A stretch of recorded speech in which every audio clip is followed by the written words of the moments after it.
আমাদেরকে অনেকে বলে হুজুর অনেক সময় আমাদের চোখের পাতা লাফায়, এটা কি কোনো খারাপ লক্ষণ নাকি কোনো বিপদের কারণ? হাদিস শরীফ কি বলে এই বিষয়ে? রাসূল সাল্লাল্লাহু আলাইহি সাল্লাম কি বলেছেন আমাদের পরিপূর্ণ জানতে হবে। কোরআন হাদিসের ইলম যদি আপনার ভিতরে থাকে তাহলে আপনি বিষয়গুলো সহজে বুঝতে পারবেন। কারণ আল্লাহ রাসূল সাল্লাল্লাহু আলাইহি সাল্লাম এমন কোনো বিষয় নয় যে বিষয়গুলো উম্মতকে জানান নাই। আমাদের সমাজে কিছু কথা প্রচলিত আছে, ব্যাং ডাকলে বৃষ্টি আসে, হাতের তালু চুলকালে টাকা আসে, পেশা দেখলে অমঙ্গল হয়, কোনো কাজে যাওয়ার সময় কোনো গর্ভবতী মহিলাদেরকে দেখলে নজরে পড়লে ওই কাজ অমঙ্গল হয়। এই রকম কিছু কথা আমাদের সমাজে প্রচলন আছে। এগুলো কি আদৌ কোরআন হাদিস সম্মত কিনা এগুলো আমাদের জানতে হবে। আল্লাহ পাক রব্বুল আলামিন সূরা আল ইমরানের মধ্যে বলেন, কুলিল্লাহুম্মা মালিকাল মুলকি তুতিল মুলকা মান তাশা ওয়া তানজিউল মুলকা মিম্মান তাশা ওয়া তুইজ্জু মান তাশা ওয়া তুযিল্লু মান তাশা বিয়াদিকাল খায়র ইন্নাকা আলা কুল্লি শাইইন কাদির। হ্যাঁ নবী, আপনি বলুন, সর্বক্ষমতার মালিক একমাত্র আল্লাহ পাক রব্বুল আলামিন। আল্লাহ যাকে চান ক্ষমতা দান করেন, আর আল্লাহ যার থেকে চান ক্ষমতা ছিনায় নেন। ওয়া তুইজ্জু মান তাশা ওয়া তুযিল্লু মান তাশা। আল্লাহ যাকে চায় ইজ্জত দান করে, আবার আল্লাহ যাকে চায় তাকে বেয়াজ্জতি করে। বিয়াদিকাল খায়র, সব কিছু একমাত্র আল্লাহ পাকের হাতে। মঙ্গল অমঙ্গলের মালিক দুনিয়ার কেউ নয়, একমাত্র আল্লাহ পাক রব্বুল আলামিন। হাত চুলকালেই টাকা আসে, এটা কোনো হাতের ক্ষমতা নাই। ব্যাং ডাকলে বৃষ্টি আসে, ব্যাঙের কোনো ক্ষমতা নাই। গর্ভবতী মহিলা দেখলে আপনার কাছে অমঙ্গল হবে, বিভ্রান্তিকর কথা, এগুলো ভ্রান্ত কথা। এবং অনেক রকমের কথা আছে, পেশা দেখলে অমঙ্গল হয়, ডিম খেয়ে গেলে পরীক্ষায় রেজাল্ট ভালো হয় না, পরীক্ষায় আন্ডা পায়। এই সমস্ত কথা আমাদের সমাজে আছে। এগুলো কোরআন হাদিসে কোনো বৃত্তি নাই, এগুলো কোরআন হাদিস দ্বারা প্রমাণিত নয়। এবার আসুন চোখের পাতার ব্যাপারে। এই বিষয়ে রাসূল সাল্লাল্লাহু আলাইহি সাল্লাম কিছু বলেন নাই যে চোখের পাতা লাফালে বিপদ হবে না। বর্তমান বিজ্ঞান এবং ডাক্তাররা বলে বিভিন্ন কারণে চোখের উপর অতিরিক্ত চাপ পড়বার কারণে পাতা লাফাতে পারে, এবার রোগের কারণে, এরপরে দূষিত আবহাওয়ার কারণে, ধুলাবালির কারণে, বিভিন্ন কারণে চোখের কোষ, চোখের পাতা লাফাতে পারে।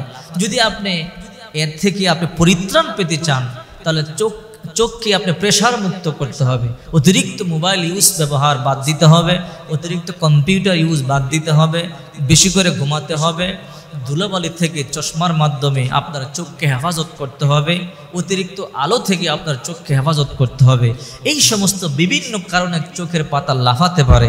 তো চোখের পাতা লাফালেই যে মারাত্মক বিপদের মধ্যে পড়বেন, এই ধরনের কথা কোরআন হাদিসের মধ্যে আল্লাহ রাসূল সাল্লাল্লাহু আলাইহি সাল্লাম বলেননি, আল্লাহ পাক রব্বুল আলামিনও বলেননি। অথচ আল্লাহ পাক রব্বুল আলামিন কি বলে শোনেন। আল্লাহ পাক রব্বুল আলামিন বলেন, ওয়া মাইয়াতাওয়াক্কাল আলাল্লাহি ফাহুয়া হাসবু।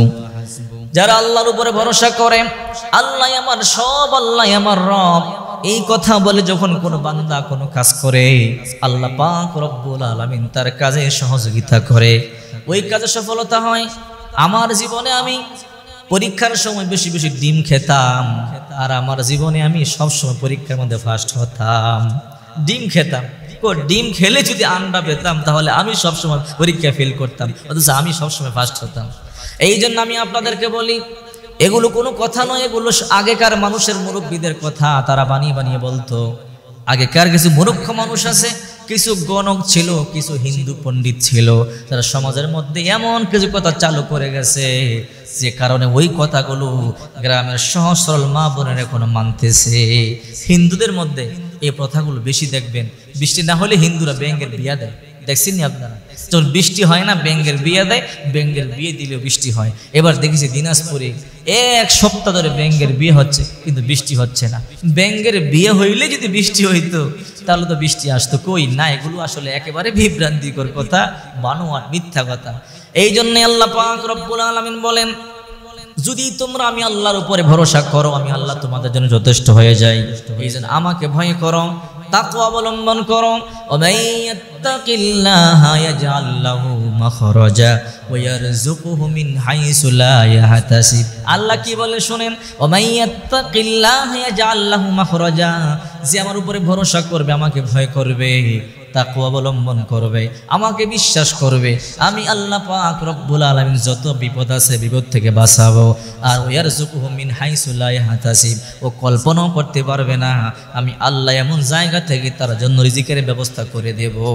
আল্লাহ বলে আমাকে বিশ্বাস করো, আমাকে ভয় করো, আমার উপরে ভরসা করো, তাহলে বিপদ থেকে আমি বাঁচাবো, রিজিকের ব্যবস্থা আমি করে দেব। আর আমরা মনে করি একটা প্রাণী আমার অমঙ্গল, মঙ্গলের মালিক নাউজুবিল্লাহ, একটা মানুষ মঙ্গল, অমঙ্গলের মালিক নাউজুবিল্লাহ, হাত চুলকালে টাকা আসে, ব্যাংক ডাকলে বৃষ্টি আসে, এই সমস্ত কথা যে বিশ্বাস করবে সে শিরিক করলো। আল্লাহ পাক বলেন ইন্না শিরকা লাযুলমুন আযীম, নিশ্চয়ই শিরিক সবচেয়ে বড় জুলুম, সবচেয়ে বড় অপরাধ। আল্লাহ পাক বলেন ইন্নাল্লাহা লা ইয়াগফিরু আন ইউশরাকা বিহি ওয়া ইয়াগফিরু মা দুনা যালিকা লিমান ইয়াশা ওয়া মান ইউশরিক বিল্লাহি ফাকাদ দাল্লা দালালাম বাঈদা। আল্লাহ পাকের কাছে চাইলে আল্লাহ সব গুনাহ মাফ করে দেবে, কিন্তু আল্লাহ পাক রব্বুল আলামিন একটা গুনাহ মাফ করবে না, শিরিকের গুনাহ আল্লাহ তাআলা মাফ করবে না। এই জন্য কেহ যদি আল্লাহকে বাদ দিয়ে কাউকে মঙ্গলের মালিক মনে করে, অমঙ্গলের মালিক মনে করে, তাহলে শিরিক করলো, আল্লাহর সাথে পার্টনার বানায়া ফেললো, আল্লাহ তাআলা তাকে কখনোই ক্ষমা করবে না। যারা অতীতে এরকম করেছেন তওবা করেন, আল্লাহর কাছে মাপ চান। এই জন্য পরিষ্কার এখান থেকে আপনারা বুঝতে পারলেন, চোখের পাতা লাফালে এতে কোনো অমঙ্গলের কারণ নাই, এতে কোনো বিপদের কারণ নাই। চোখের পাতা লাফালে কি হয় রাসূল সাল্লাল্লাহু আলাইহি সাল্লাম এই বিষয়ে উম্মতকে বলেন নাই, এই বিষয়ে রাসূল সাল্লাল্লাহু আলাইহি সাল্লাম বলেন না যেটা বিপদ হয়, বিপদের মালিক আর ভালোর মালিক, সব কিছুর মালিক একমাত্র আল্লাহ। এই জন্য সবসময় আল্লাহর উপরে ভরসা করবেন, এগুলোর উপর ভরসা করবেন না, দেখবেন আল্লাহ প্রতিটা কাজ আপনাকে হেফাজত